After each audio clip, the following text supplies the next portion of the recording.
CCTV ஃபுட்டேஜை பார்த்ததுக்கு அப்புறம் தெரியும் சக்தியை யாரு உள்ள அடைச்சு வச்சாங்கன்னு. பாவம், அந்த சக்திக்கு ஒரு விஷயம் தெரியாத. ஆதாரத்தை தேடணும்னு நினைச்சு அவளுக்கும் சிவாவுக்கும் சேர்த்து பள்ள நோண்டிக்கிட்டு இருக்கான்னு. 2 பேரும் அதுல விழுந்தாங்கன்னா மண்ணை தூக்கி நானே போடுவேன். அதுக்கப்புறம் அந்த சக்தியோட சாப்டர் ஒரேடியா க்ளோஸ் ஆயிடும். ஆக்சுவலா எனக்கு முன்னாடியே தெரியும் ஃபுட்டேஜ் கிடைச்சிட்டா ஆதாரம் கிடைச்சிடும். இதெல்லாம் யாரு பண்ணாங்கன்னு தெரிஞ்சிடும். யார் பண்ணா? நந்து த மண்டு, அந்த மந்திரி தான். வேற யாரு? அவருடைய பொண்ணு தான் சக்திக்கு காம்படிஷன்.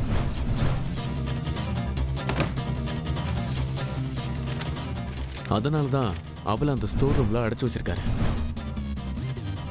ஆனா இருந்தாலும் சக்தி இன்டர்வியூ கிளியர் பண்ணிட்டா.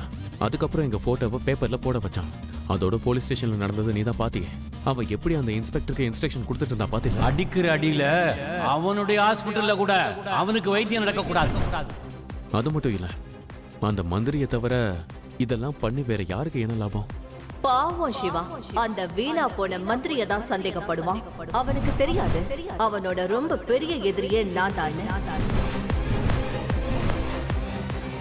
அது சக்தி ஆக்சுவலா கரெக்டா தான் சொன்னா.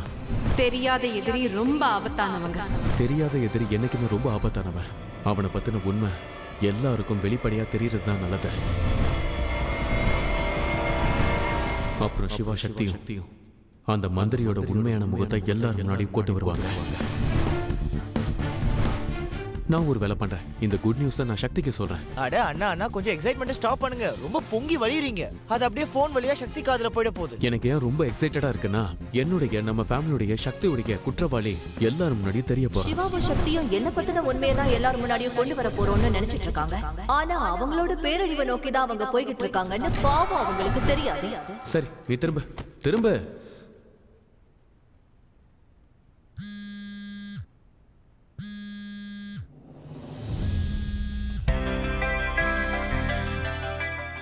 ஐயோ, இனி கொஞ்சம் கூட முடியாதுங்க. நாங்க இந்த வழியா கோயிலுக்கு போயிட்டு இருந்தோம். சரி, அப்படியே உங்களை பார்த்துட்டு போலான்னு வந்தோம். நீங்க எங்க வீட்டுக்கு வந்தா என்ன, நாங்க உங்க வீட்டுக்கு வந்தா என்ன, எல்லாமே ஒண்ணுதானே. கண்டிப்பா கண்டிப்பா, இது உங்க வீடு தான். நீங்க எப்ப வேணாலும் இங்க வரலாம்.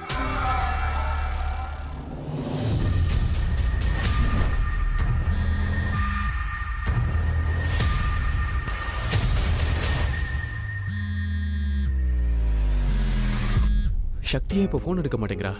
அவளுக்கு எப்படி குட் நியூஸ் சொல்றத? மறுபடியும் பண்றேன். அட கண்ட்ரோல் பண்ணுங்கண்ணா, கண்ட்ரோல் பண்ணுங்க. அந்த சிசிடிவி ஃபுட்டேஜும் எங்கேயும் ஓடாது, சக்தியும் ஓட மாட்டா. பிஸியா இருப்பான்னு நினைக்கிறேன். திரும்ப கால் பேக் பண்ணுவா. அந்த மேடம் எப்பதான் கால் பேக் பண்ணுவாளோ தெரியல.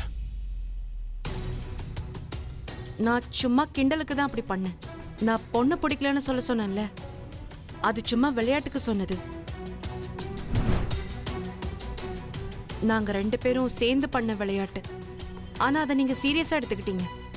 அதனால ஐம் சாரி. அம்மா தங்கம், ஆமா நீ ஏதோ பேசணும்னு சொன்னியே, பேசுமா, பேசு. என்னம்மா சொல்லுமா, என்ன சொல்லணும்னு நினைச்ச? ஆமா, அது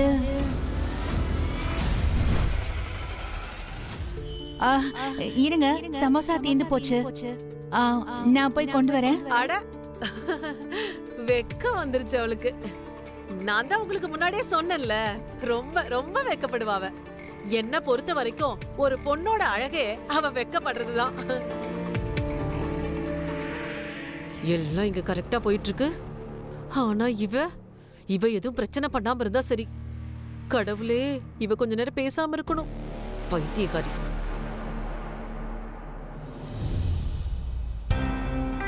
அன்னைக்கு நீங்க ரொம்ப கோவமா இருந்தீங்க. நானும் அப்போ சரியில்லை. அதோட உங்க அண்ணன் வேற ஜெயில இருந்தாரு. கடைசியா ஒரு தடவை அவருக்கு கால் பண்ணி பாக்குறேன்.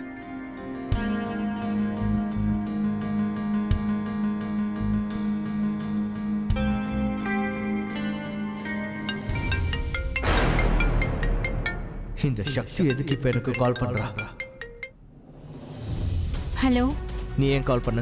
அது நான் உங்ககிட்ட கொஞ்சம் பேசணும். இத பாரு, நான் உங்ககிட்ட பேச விரும்பல. உனக்கு ஒரு வாட்டி சொன்னா புரியாதா? ஆனா நான் சொல்றத கொஞ்சம் கேளுங்க. இப்போ நான் பேசுறேன், நீ கேளு. உனக்கு ஒண்ணு தெரியுமா? ஏன் லெவல் ஆளுங்க உன் லெவல் ஆளுங்க வீட்டுக்கு வந்தாங்கன்னா ஏரியால உங்களுக்கு மரியாதை அதிகமாயிடும். ஆமா, உங்களுக்கு என்ன அவ்வளவு தைரியமா? என்ன அவமானப்படுத்திட்டீங்க, அதுவும் என்ன? ஆனா நான் சொல்றத எனக்கு உன்ன மாதிரி characterless, class lesson, low standard ஆளுங்க கிட்ட பேச எந்த இன்ட்ரெஸ்டும் இல்ல. இது பாருங்க, நீங்க என்கிட்ட பேசும்போது கொஞ்சம் மரியாதையோட பேசுங்க. நீ எனக்கு மரியாதை கத்து கொடுக்கறியா? நான் உன் வீட்டுக்கு வந்தப்போ இந்த மரியாதை எல்லாம் எங்க போச்சு? அது மட்டும் இல்லாம அந்த பொம்பளை என்ன செருப்பாலையும் தொடப்பத்தாலையும் அடிக்க வந்தா. அப்போ உன்னுடைய சிஸ்டர் ஒரு பட்டிக்காடு மாதிரி பேசிட்டு இருந்தா. அப்ப எங்க போச்சு உன் மரியாதை? இங்க பாருங்க, நீங்க பாரு. அதுவும் உன்ன, அதுவும் கண்ணாடியில சீப்பான மேக்கப்ப போட்டுக்கிட்டு நீ ரொம்ப அழகின்னு நினைக்கிறல்ல? ஆனா அதனால எந்த பிரயோஜனமும் இல்ல. ஏன்னா உன்னுடைய நடவடிக்கையில, உன்னுடைய பேச்சுல உன்னுடைய கிளாஸ் தெரியுது. இங்க பாரு, நான் உனக்கு கடைசி முறை சொல்றேன், ஃபைனல் வார்னிங் தரேன். என்னை விட்டு விலகிரு. அதோட உன் போன்ல இருந்து என்னுடைய நம்பர், அப்புறம் உன் மண்டையில இருக்கிற என்னுடைய முகத்தை டெலீட் பண்ணிடு. இல்லனா இந்த ஊர்லயே நீ இல்லாத அளவுக்கு நான் உன்னை உண்டு இல்லன்னு பண்ணிடுவேன். என்னன்னா எனக்கு ரோஸ் பண்ற மூட்ல இருக்கீங்க போல.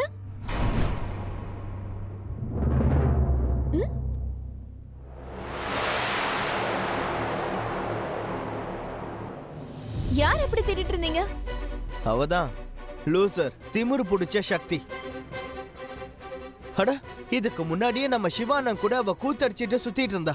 இப்ப அவளுக்கு எவ்வளவு தைரியம் இருந்தா எனக்கு கால் பண்ணி எக்ஸ்பிளனேஷன் கொடுப்பா. அவ இந்த அளவுக்கு மோசமா இருக்கால? அவளுக்கு சிவா அண்ணாவை பத்தின உண்மை தெரிஞ்சிருக்கும்னு நினைக்கிறேன்.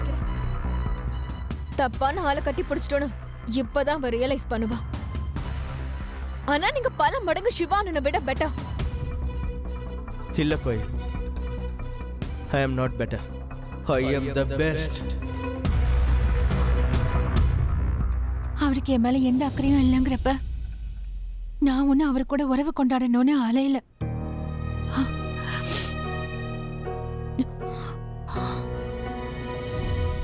வந்துட்டா.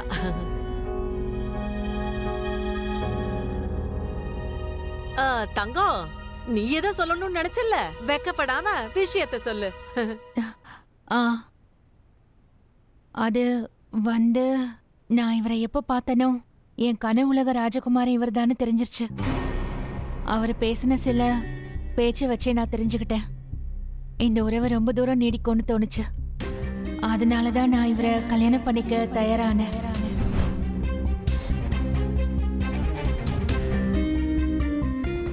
பாத்தீங்களா, ரொம்ப வெகுலியா இருக்கா. மனசுல பட்டதை சொல்லிடுவா. அக்கா, எதுக்கு இப்படி போய் சொல்றீங்க? உங்க முகத்தை பார்க்கும் போதே நீங்க சந்தோஷமா இல்லைன்னு நல்லா தெரியுது. இங்க பாருங்க, இப்பவும் ஒன்னும் கெட்டு போகல. உங்களுக்கு ஓகேனா நான் வேணும்னா சித்தி கிட்ட பேசுறேனே. ஆனா ப்ளீஸ், நீங்க இப்படி எல்லாம் செய்ய வேண்டிய அவசியமே இல்ல. இன்னும் அவகிட்ட இருந்து கால் பேக் வரவே இல்ல. நானே அவளுக்கு கால் பேக் பண்றேன். அண்ணா, நான் உனக்கு கேட்கவா? மெயின் ட்ரஸ்டி நீங்க, ஹாஸ்பிட்டலும் உங்களோடது, எல்லாமே உங்க கையில தான் இருக்கு. சக்தியை ஏன் இன்வால்வ் பண்றீங்க? நீங்களே போய் நேரடியா செக் பண்ணுங்க. இல்ல, அது வந்து நான் ஓ அண்ணா, நீங்க சக்தியை சந்திக்க சாக்கு தேடுறீங்களா என்ன? சொல்லுங்க சொல்லுங்க. மறந்துட்டியா? சக்தி அன்னைக்கு என்ன சொன்னா? இந்த வேலையை நம்ம ஒன்னா செய்யலாம்னு சொன்னா. நாங்க ஒரே டீம். சோ டீம் மெம்பர் எல்லாரும் ஒன்னாதான் சேர்ந்து வேலை செய்வோம்.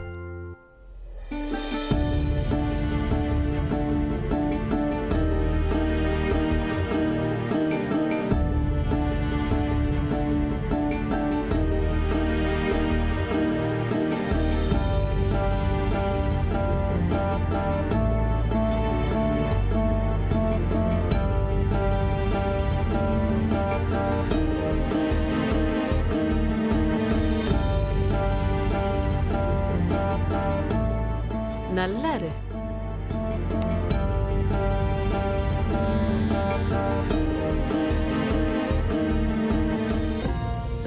கடவுள் அருளால தாம்பூலம் மாத்தியாச்சு. இன்னையில இருந்து உங்க புள்ள எங்களுக்கு சொந்தம், எங்க பொண்ணு உங்களுக்கு சொந்தம். கொஞ்சம் பொறுங்க. அதை எப்படி சொல்றீங்க?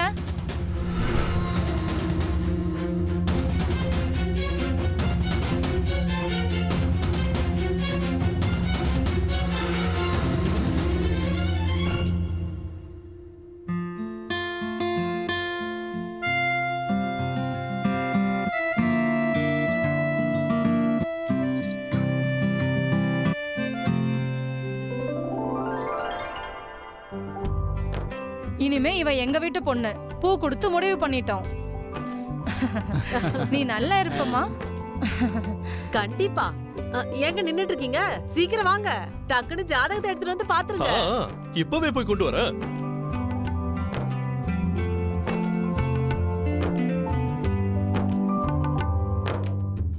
இந்த சக்தி போன் எடுக்க மாட்டேங்கிறா.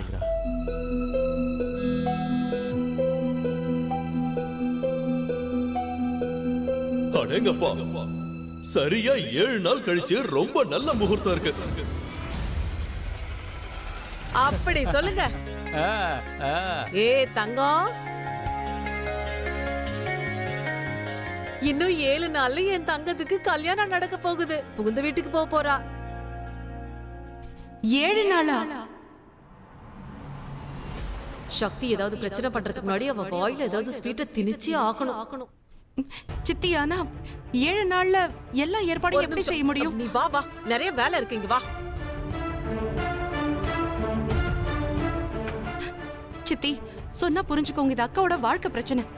ஏன் இவ்ளோ அவசரப்படுறீங்க? ஏய், இங்க பாருடி, நான் என்ன செஞ்சாலும் அவளோட நல்லதுக்கு தான் செய்வேன், புரிஞ்சுதா? ஆனா சித்தி, அக்காவுக்கு அந்த பையனை பிடிக்கவே இல்லை.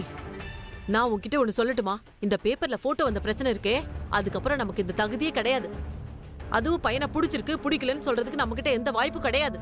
இங்க பாரு, எந்த பையன் நம்ம கிட்ட சரின்னு சொல்றானோ அவன்கிட்ட தாம்பலத்தை கொடுத்து சரின்னு ஒத்துக்கணும். இதெல்லாம் அந்த கடவுளோட அருள். எல்லாம் தெரிஞ்சிருந்தும் கூட இதோ அந்த வீட்டு ஆளுங்க சரின்னு சொல்லிருக்காங்க.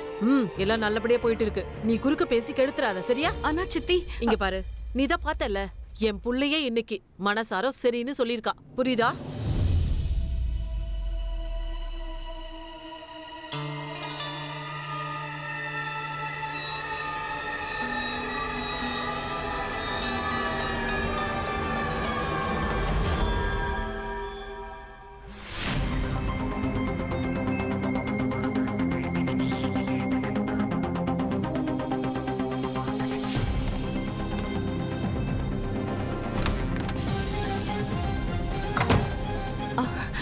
வந்துட்டியா? சாரி, எனக்கு பஸ்ஸே கிடைக்கல. பஸ்ஸா? ஆட்டோல வந்திருக்கலாமே. என்ன பேசுறீங்க நீங்க? ஆட்டோக்காரன் எவ்வளவு கேட்பான் தெரியுமா? அவ்வளவு பணம் செலவு பண்ற அளவுக்கு நான் இன்னும் டாக்டர் ஆகல.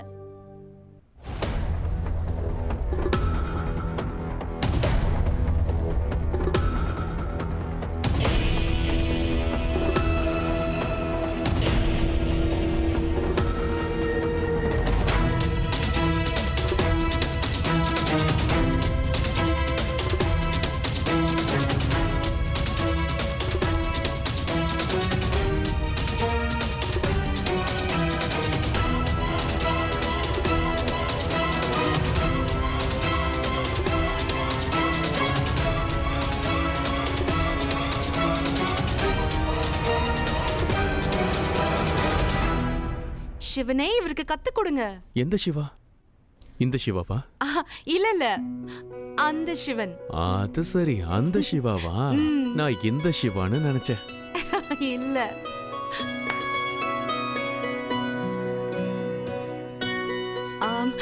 சரி, இப்போ இந்த சிவன் அப்புறம் கடவுள் சிவனோட கன்ஃபியூஷன் அப்புறம் கிளியர் பண்ணலாமா? இப்ப நம்ம இங்க என்ன செய்யணும்னு முதல்ல சொல்லுங்க. சிசிடிவி ஃபுட்டேஜ் செக் பண்ண கூப்பிட்டேன்.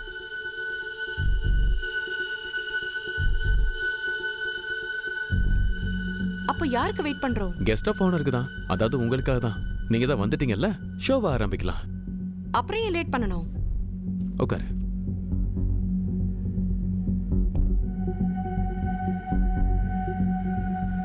இது யாரு?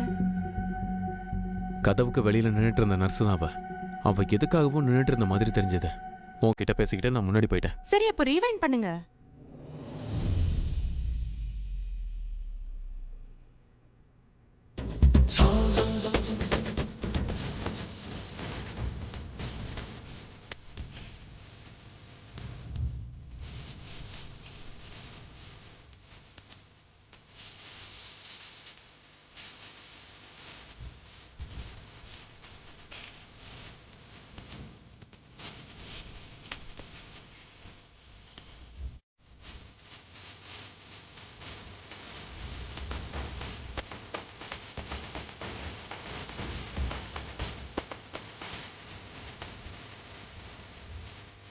சக்தி நீ உண்மை சொல்லு நீ டாக்டர் சிவாவை காதலிக்கிறியா என்ன?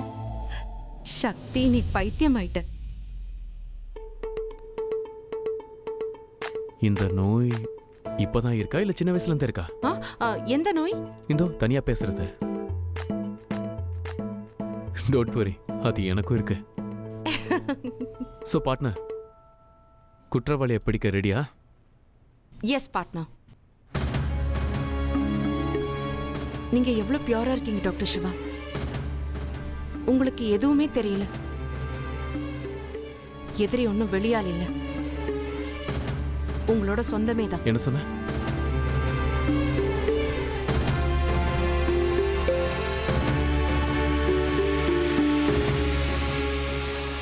இப்ப டாக்டர் சிவாவே எல்லா உண்மையும் அவர் கண்ணால பாப்பாரு.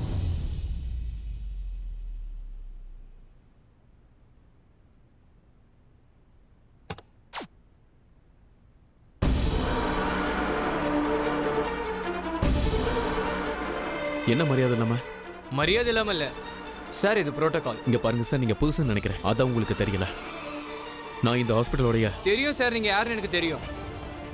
ஆனா நீங்க இதை பாக்குறதுக்கெல்லாம் அலோடு இல்ல சார். யார் அலௌட் இல்லைன்னு சொன்னது? நான் இந்த ஹாஸ்பிட்டலோட மேனேஜர்.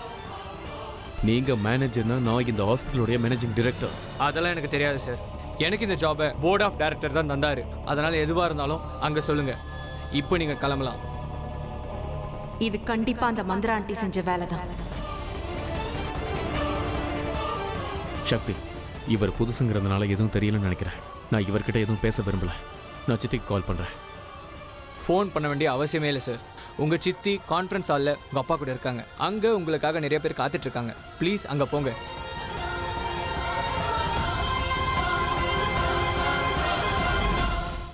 எந்த நோட்டீஸும் இல்லாம போர்ட் மீட்டிங் எப்படி இப்படி எல்லாம் செய்யலாம்? தெரியலையே, எனக்கு எதுவுமே சரியா படல மாமா.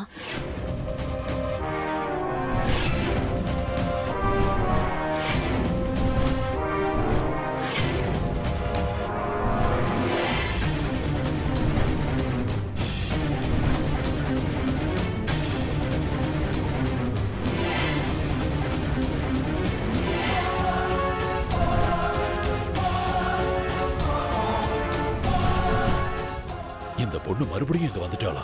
சரி விடுங்க மாமா, முதல்ல மீட்டிங்க முடிச்சிட்டு வரலாம்.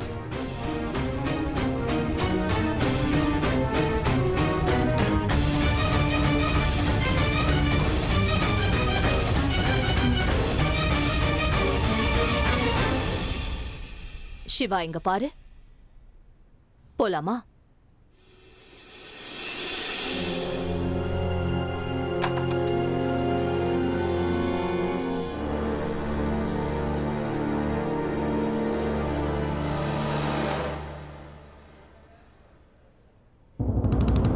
போப்பா.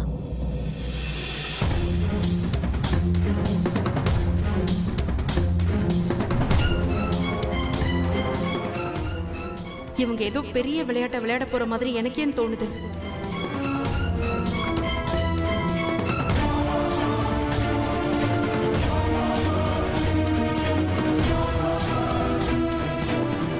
டாக்டர் சிவா ஏன் இவ்வளவு அப்செட்டா இருக்காரு?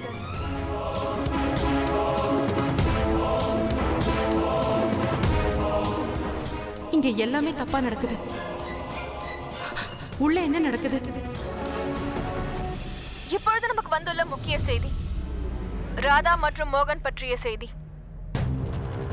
ராதா மோகன் அவர்கள் பிரபலமான பிரிண்டிங் பிரஸின் முதலாளி. மோகனுடைய மனைவி தற்பொழுது மத்திய சிறையில் உள்ளார். ராதா அக்காவா?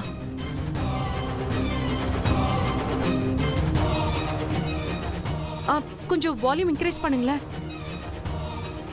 அவர்களின் மீது மோகனுடைய முதல் மனைவி துளசியை கொலை செய்ததாக குற்றம் சுமத்தப்பட்டுள்ளது. கோர்ட்டில் அனைத்து குற்றமும் நிரூபணமாகிவிட்டது. இன்னும் 3 நாட்களில் ராதா மோகனை தூக்கிலிடப் போவதாக செய்தி வந்துள்ளது.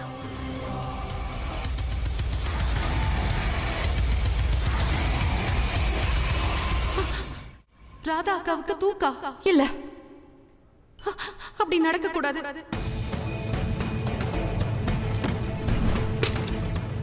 என்ன மன்னிச்சிருங்க, நான் வேணும்னு இத எதுவும் செய்யல. ஒரு பானை உடைஞ்சதுக்கே அந்த அக்கா அவ்வளவு கண்ணீர் விட்டாங்க. அவங்க எப்படி மர்டர் பண்ணுவாங்க? கண்டிப்பா அவங்கள சிக்க வச்சிருக்காங்க. நான் இப்பவே அவங்க ஹஸ்பண்ட்க்கு ஃபோன் பண்றேன்.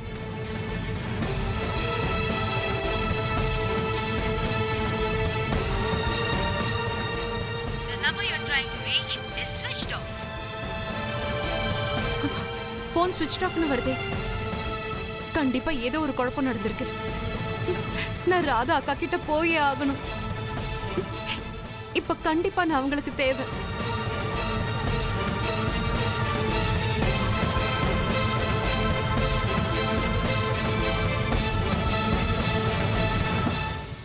இங்க டாக்டர் சிவா வேற கவலையா இருக்காரு. டாக்டர் சிவா, உங்களுக்காக நான் எந்த பிரச்சனையும் எதிர்த்து போராடுவேன். ஆனா இது ராதா அக்காவோட வாழ்க்கை பிரச்சனை.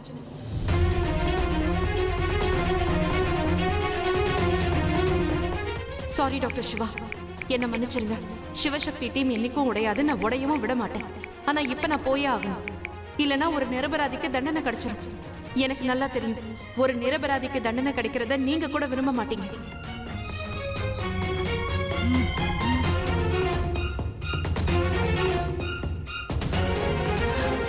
ராதாக்கா, நான் வரேன்.